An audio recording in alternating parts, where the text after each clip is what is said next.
Public ಟೈಮ್ಸ್ಗೆ ಸ್ವಾಗತ.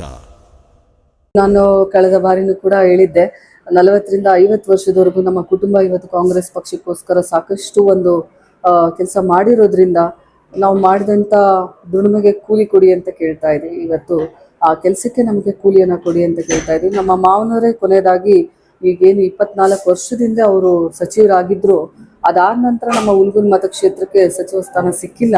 ಆ ಒಂದು ನಿಟ್ಟಿನಲ್ಲಿ ನಮಗೆ ಈ ಬಾರಿ ಆದರೂ ಅವಕಾಶ ಮಾಡಿಕೊಡಿ. 4 ಬಾರಿ ನನ್ನ ಪತಿಯವರು ಎಲೆಕ್ಷನ್ ಅನ್ನ ಫೇಸ್ ಮಾಡಿದ್ದಾರೆ. ಅದರಲ್ಲಿ 2 ಬಾರಿ ಗೆದ್ದಿದ್ದಾರೆ, 2 ಬಾರಿ ಸೋತಿದ್ದಾರೆ.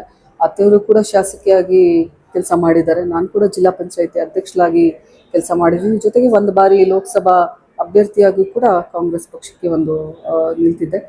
ಈ ಒಂದು ನಿಟ್ಟಿನಲ್ಲಿ ಸಾಕಷ್ಟು ನಮ್ಮ ಕುಟುಂಬ ಇವತ್ತು ಕಾಂಗ್ರೆಸ್ ಪಕ್ಷದಲ್ಲೇ ಅದ್ರ ಸೇವೆಯಲ್ಲೇ ಇರೋದ್ರಿಂದ ಈ ಬಾರಿ ನಮಗೆ ಅವಕಾಶ ಮಾಡಿಕೊಡಿ ಅಂತೇಳಿ ನಾವು ಒತ್ತಾಯ ಮಾಡ್ತಾ ಇದ್ದೀವಿ. ಸಾಕಷ್ಟು ಇವತ್ತು ಸಂಖ್ಯೆಯಲ್ಲಿ ಪಂಚಮಸಾಲಿಗಳು ಇರೋದ್ರಿಂದ ಇವತ್ತು ವಿಶೇಷವಾಗಿ 2A ಮೀಸಲಾತಿ ಬೇಕು ಅಂತ ಕೇಳ್ತಾ ಇರೋದು ಕೂಡ ನ್ಯಾಯಯುತವಾಗಿದೆ. ಇವತ್ತು ನಾವು ಶೈಕ್ಷಣಿಕವಾಗಿ ಉದ್ಯೋಗ ಒಂದು ದೃಷ್ಟಿಯಿಂದ ನೋಡೋದಾಯ್ತು ಅಂದರೆ ಸಾಕಷ್ಟು ದಿನಗಳಿಂದ ಇದಕ್ಕೋಸ್ಕರ ಪ್ರತಿಭಟನೆಗಳು, ಸಾಕಷ್ಟು ಪಾದಯಾತ್ರೆ, ಸಾಕಷ್ಟು ಎಲ್ಲ ಒಂದು ಚಳವಳಿಗಳು ಕೂಡ ನಡೆದ್ವು. ಈ ಒಂದು ಉದ್ದೇಶದಿಂದ ಮಂತ್ರಿಮಂಡಲದಲ್ಲಿ ಇದನ್ನ ತಳ್ಕಾಕೋದು ಇದು ವಿಭಿನ್ನವಾಗಿದೆ. ಯಾಕಂತಂದ್ರೆ ಮೀಸಲಾತಿ ಬೇಕು, ಹೌದು, ಅದ್ರ ಜೊತೆಗೆ ಇವತ್ತು ನಾವು ಸಾಕಷ್ಟು ಸಂಖ್ಯೆಯಲ್ಲಿ ನಾವೆಲ್ಲ ಪಂಚಮಸಾಲಿಗಳು ಇರೋದ್ರಿಂದ ಪಂಚಮಸಾಲಿ ಒಂದು ಸಮುದಾಯಕ್ಕೆ ಹೆಚ್ಚು ಅವಕಾಶವನ್ನ ನೀಡಿ ಅಂತೇಳಿ ನಾವು ಕೇಳ್ತಾ ಇರುವಂಥದ್ದು. ಜೊತೆಗೆ ಇವತ್ತು ವಿಶೇಷವಾಗಿ ನಮ್ಮ ಪತಿಯವರು ಕೂಡ ಈ ಪಾದಯಾತ್ರೆಯಲ್ಲೂ ಕೂಡ ಪಾಲ್ಗೊಂಡಿದ್ರು. ಜೊತೆಗೆ ಪ್ರತಿಭಟನೆಯನ್ನು ಕೂಡ ಮಾಡಿದ್ವಿ. ಒಂದು ಏನು ಇನ್ನು ಕೋರ್ಟಲ್ಲಿ ಇದು ಒಂದು ತೀರ್ಪು ಕಾಯ್ದಿರಿಸಿರೋದ್ರಿಂದ, ಆ ಕೋರ್ಟಲ್ಲಿ ನಡೀತಾ ಇರೋದ್ರಿಂದ ನಾವು ಇದ್ರ ಬಗ್ಗೆ ಹೆಚ್ಚು ಚರ್ಚೆ ಮಾಡೋದಕ್ಕೆ ಆಗ್ತಾ ಇಲ್ಲ.